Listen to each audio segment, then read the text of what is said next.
अस्सलाम वालेकुम students, welcome back to Infal institute of health science Lahore. उम्मीद है स्टूडेंट्स आप सब खैरियत से होंगे।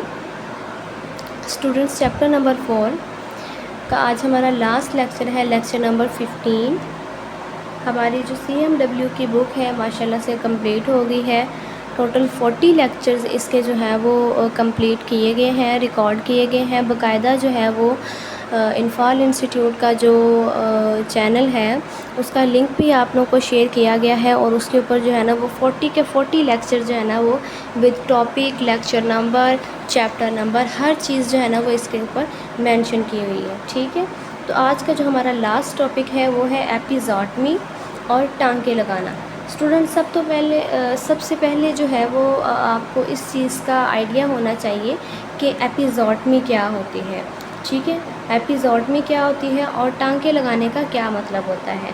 तो एपिज़ोटमी का मतलब ये होता है कि इसमें पेरेंटल टिश्यू को काट कर बच्चे की डिलीवरी के लिए वेल्वा का सुराख बड़ा किया जाता है।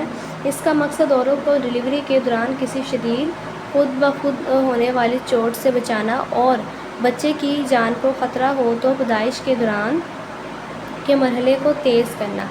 जब पुराने तीसरे या चौथे दर्जे के टीयर का ज़ख़म हो तो वजाइना से डिलीवरी में पेचीदगियाँ हो जाती हैं, मसलन कंधा फंस जाना जिसको शोल्डर डिस्टोशिया बोलते हैं, बच्चा उल्टा हो जाना, ब्रीच प्रेजेंटेशन, औज़ारों की मदद से डिलीवरी वगैरह करवाना। ठीक है, औरत में बहुत ज़्यादा थक गई हो, हार्ट का मसला हो उसको, ठीक है, माँ की हालत ख़राब हो या प्रीनियम जो है वो इतना कसा हुआ हो कि डिलीवरी करना मुश्किल हो जाए तो एपिज़ोटमी कट दिया जाता है। ठीक है, एपी कट दिया जाता है।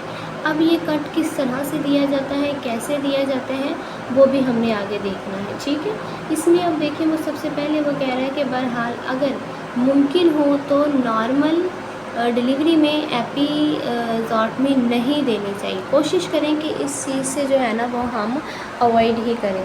नेक्स्ट वो इसमें कह रहा है कट या चीरा फॉर्चर के मरकज़ से शुरू होकर प्रीनियम के मरकज़ यानी कि लाइन से प्रीनियम की मरकज़ी लाइन से 45 डिग्री के ज़ाविये पर एशियल ट्यूबोसिटी और मकदा की तरफ जाता है। कट देने से पहले लिग्नोकेन 0.5% के 10 ml 1% के 5 ml से जगह को सुन कर लेना चाहिए। यानी ये वो इंजेक्शन है, लिग्नोकेन इंजेक्शन है, जिसको हमने जो है ना वो जब एपी कट देना है पेशेंट को तो हमने इसको यूज़ करते हुए मास्क को सुन कर लेना है। उसके बाद जो है ना वो हमने एपी कट देना है। लिग्नोकेन का असर होने में 3 से 4 मिनट लगते हैं। अब ये नहीं है कि लिग्नोकेन दिया है हमने तो फ़ौरन से जो है वो हमने साथ ही उसको कट लगा दिया है। ये वाला तरीका जो है ना वो बहुत गलत है और मोस्टली लोग जो है ना वो इस तरह की हरकत करते हैं। ठीक है, अब इसके साथ देखिए उसने वो इंजेक्शन बता रहा है किस तरह से हमने जो है ना वो लगाना है और एपी कट जो है ना वो हमने किस तरह से देना है। नेक्स्ट देखिए अब इसका तरीका क्या होता है। कह रहा है कि एपिज़ोटमी का तरीका, सबसे पहले इसमें क्या होता है कि सिरिंज में लिग्नोकेन भर लें। ठीक है, प्रीनियम को जो है ना वो हमने साफ़ कर लेना है। ठीक है, चीरा देने के लिए सीधी और चिटनी नोक वाली कैंची हमने लेनी है। ठीक है, एक तो सीधी होनी चाहिए और उसकी नोक जो है ना वो चिटनी सी होनी चाहिए।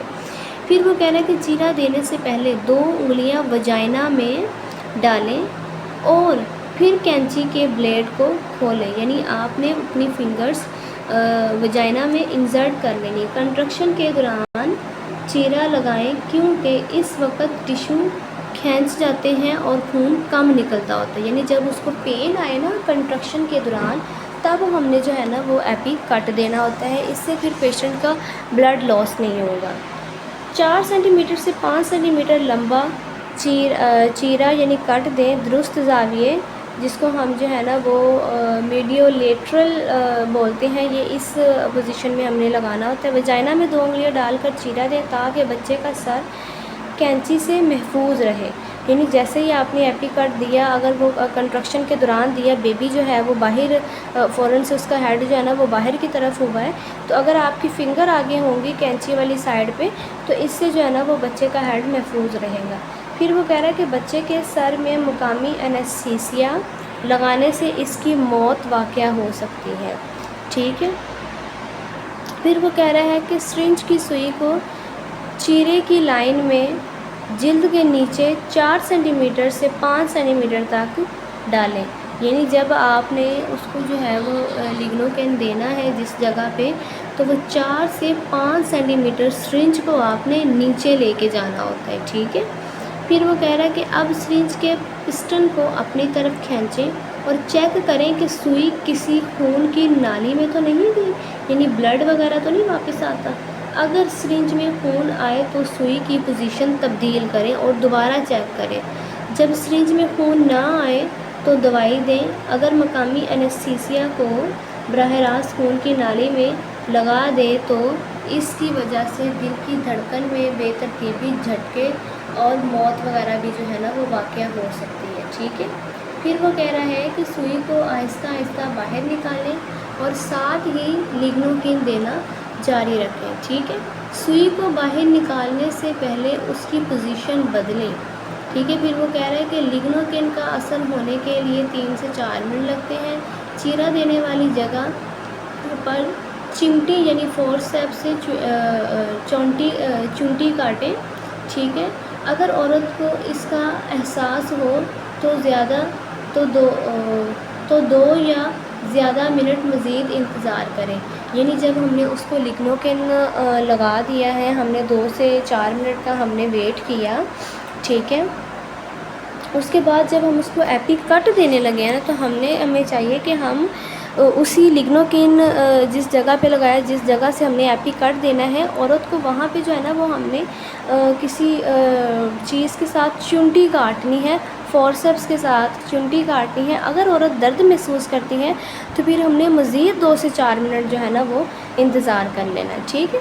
پھر وہ کہہ رہا ہے کہ اگر بچے کا سر باہر آنے میں وقت لگ رہا ہے تو کنٹرکشن کے دوران چہرے پر دباؤ ڈال کر رکھیں تاکہ خون جو ہے نا وہ ضائع نہ ہو، ٹھیک ہے۔ چیرا دینے کے بعد بچے کی پرنٹنگ پارٹ کو فوراً سہارا دیں کیونکہ جگہ دستیاب ہونے کی وجہ سے وہ تیزی سے باہر آ سکتا ہے، ٹھیک ہے۔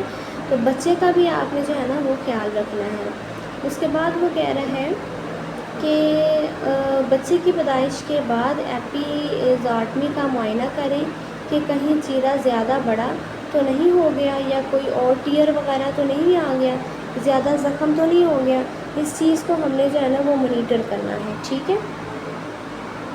اس کے بعد وہ کہہ رہا ہے کہ ایپیزوٹمی پر ٹانکے لگانے کے لیے خود کو جاذب ہونے والے دھاگا استعمال کرنا چاہیے، ٹھیک ہے۔ خود بخود جو دھاگا جذب ہو جاتا ہوتا ہے، اور پولی گلائکولک جو ہے وہ دھاگے کو پرومیٹرک دھاگے پر ترجیح دی جاتی ہے کیونکہ پولی گلائکو کو لک، اس میں وہ یہ کہنا چاہ رہا ہے کہ پولی گلائکو کو لک دھاگے میں کھینچنے کی طاقت ہوتی ہے، اس سے الرجی نہیں ہوتی اور ایپیزوٹمی کے دوبارہ کھلنے یا انفیکشن کا کوئی جو ہے نا وہ امکان نہیں ہوتا، ٹھیک ہے۔ نیکسٹ وہ کہہ رہا ہے کہ ایپیزوٹمی پر ٹانکے ہم نے کس طرح سے لگانے ہیں، ٹھیک ہے۔ اگر پولی گلائکولک دھاگا موجود ہو تو ٹانکوں کے لیے استعمال کریں، ورنہ 20 کا جو کیٹ گٹ ہوتا ہے اس کو ہم ایپی کٹ کے لیے استعمال کرتے ہوتے ہیں۔ اس کے بعد وہ کہہ رہا ہے کہ زخم کو اینٹی سیپٹک محلول سلوشن وغیرہ کے ساتھ آپ نے جو ہے نا وہ صاف کرنا ہے۔ وجائنا پر چہرے کا اوپر والا سرا تلاش کریں اور اس سرے سے 1 سینٹی میٹر اوپر وجائنا کو آپ نے جو ہے نا وہ میکوزا وجائنا کا کاستر جو ہوتا ہے پر وجائنا کے سوراخ کی سطح سے مسلسل جو ہے نا وہ 0 to 2 ٹانکے لگائیں آپ، ٹھیک ہے۔ کنٹینیوسلی آپ نے وہ جو ہے نا یہ کرنا ہے۔ پھر وہ کہہ رہا ہے کہ وجائنا کے سوراخ پر ٹانکے کٹتے ہوئے کناروں کو قریب لے آئیں، یعنی جو کنارے جو کٹے ہیں ان کو آپ نے قریب لے آنا ہے۔ سوئی وجائنا کے سوراخ کے نیچے لائیں، چہرے میں سے گزاریں اور گرا لگائیں۔ دھاگے کو بہت زیادہ زور سے نہ کھینچیں ورنہ اگلی 24 سے 48 گھنٹوں میں جو ہے نا وہ ٹانکوں پر سوجن بھی آ سکتی ہے اور ٹانکے کھل بھی سکتے ہیں۔ پھر وہ کہہ رہے ہیں کہ پرینیم کے عضلات پر تھوڑے تھوڑے فاصلے سے جدا جدا 0 to 2 टांके लगाते जाएं। ठीक है, कटे हुए किनारों को अच्छी तरह आपने करीब करीब ले आना है। फिर वो कह रहे हैं कि जिल्द पर टांके फौरचे से लगाना शुरू करें। ये टांके भी जुदा जुदा यानी थोड़ा सा आपने जो है ना वो गैप के साथ लगाने हैं। ठीक है, टांके लगाने के बाद जो है ना वो हमने जायज़ा लेना होता है कि खून वगैरह तो नहीं उसमें स्टेन हो रहा। फिर वजाइना का मुआयना करना होता है कि देखें कि कोई बैरूनी रास्ता बहुत तंग तो नहीं हो गया।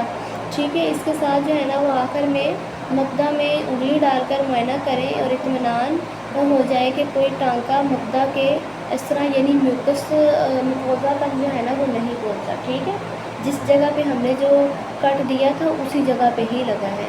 फिर वो कह रहा है कि मक्कत के मुआयने से पहले हमेशा औरत की रजामंदी जो है ना वो हमें लेनी चाहिए। औरत के इस हिस्से को साफ़ करें और वेल्वा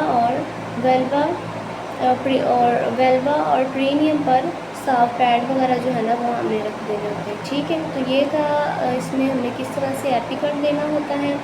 ठीक है, उम्मीद है आपको समझ में आया होगा। आज का हमारा लास्ट लेक्चर है, बुक हमारी कंप्लीट हो गई है। उम्मीद है आपको सारे लेक्चर जो है वो समझ में आए होंगे। सो बहुत शुक्रिया, जज़ाकल्लाह। दुआ में याद रखें। अल्लाह हाफ़िज़।